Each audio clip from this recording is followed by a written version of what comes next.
আসসালামু আলাইকুম। আমি আজকে আরেকটি নতুন রেসিপি নিয়ে চলে আসলাম কাজলস কিচেন থেকে। আজকে আমার রেসিপি হলো হোমমেড কনডেন্সড মিল্ক। আমি একটি ফ্রাই প্যান বসিয়ে নিলাম। আমি এখানে 1 লিটার দুধ ঢেলে দিলাম। এখন আমি খুব ভালো করে নাড়তে থাকবো যেন তলায় লেগে না যায়। এখন আমি 1 কেজি দুধের সাথে এখন আমি 500 গ্রাম চিনি অ্যাড করে দিব।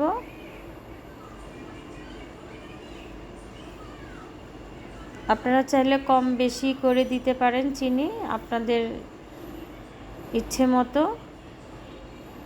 আমি এখানে 500 গ্রামই দিয়ে নিয়েছি। এখন এটা আমাকে খুব ভালো করে জাল করতে হবে ঘন হওয়া পর্যন্ত। দেখতেই পাচ্ছেন আমার দুধ অনেকটা ঘন হয়ে গিয়েছে।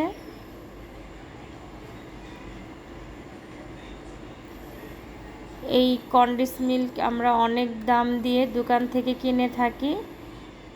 আপনারা চাইলে এভাবে আমার মতো বাসায় হোমমেড কনডেন্স মিল্ক তৈরি করে নিতে পারেন। কম খরচে অধিক পরিমাণে চা করে খেতে পারেন, অন্যান্য ডেজার্টে বানাতে পারেন, পায়েসে দিতে পারেন। এখন আমি পরিমাণ মতো বেকিং সোডা অ্যাড করে দিলাম 1/2 চামচ। আপনারা স্কিপ না করে ঠিক আমি যেভাবে যতটুকু দিয়ে নিয়েছি অতটুকু দিয়ে যদি আপনারা কনডেন্স মিল্ক এটা বানান তাহলে অনেক মজা, অনেক সুন্দর ফ্লেভার, দোকানের চেয়েও মজা। আপনারা একবার যদি কখনো পারেন একবার এভাবে করে দেখেন। আশা করি ইনশাল্লাহ ভালো লাগবে। আর দোকান থেকে কিনে খাবেন না, নিজেই বানিয়ে নেবেন।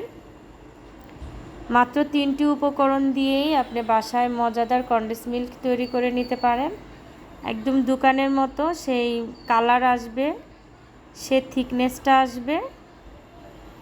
এই যে অনেকটা ঘন হয়ে এসেছে। আপনি নাড়তে নাড়তে একটা পর্যায়ে এটা ঘন হয়ে যাবে, তখনই বুঝে যাবেন থিকনেসটা দেখে যে না ঠিক আছে। ঠান্ডা হয়ে গেলে আরও ঘন হয়ে যাবে। আপনারা দেখতেই পাচ্ছেন। যদি আমার এই রেসিপিটা ভালো লেগে থাকে তাহলে লাইক করে দিবেন, শেয়ার করে দিবেন, কমেন্টস করে জানাবেন আর সাবস্ক্রাইব করে দিবেন। খুব ভালোভাবে নাড়তে হবে যেন তলায় লেগে না যায়। আমি আরও কিছুক্ষণ জাল করব, আর একটু ঘন হওয়া পর্যন্ত। দেখতেই পাচ্ছেন কালারটা অনেকটুকুই চলে এসেছে।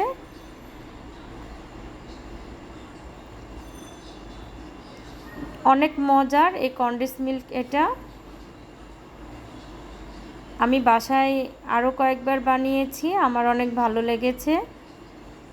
ভেবে নিলাম আপনাদের সাথে শেয়ার করি, আপনাদের উপকারে আসবে। আপনার লিকুইড গরুর দুধ, চিনি আর বেকিং সোডা, আর কিছুই লাগবে না। দেখেন থিকনেসটা কত সুন্দর এসেছে, একদম দোকানের মতো এসেছে। আমি এখানে 150 টাকা খরচ করেছি, কিন্তু এখানে 3 থেকে 4টা হবে কনডেন্স মিল্ক কৌটা। 4-5টা কৌটা তো অনায়াসে হবে। সেই পর্যন্ত আপনারা ভালো থাকবেন। আল্লাহ হাফেজ।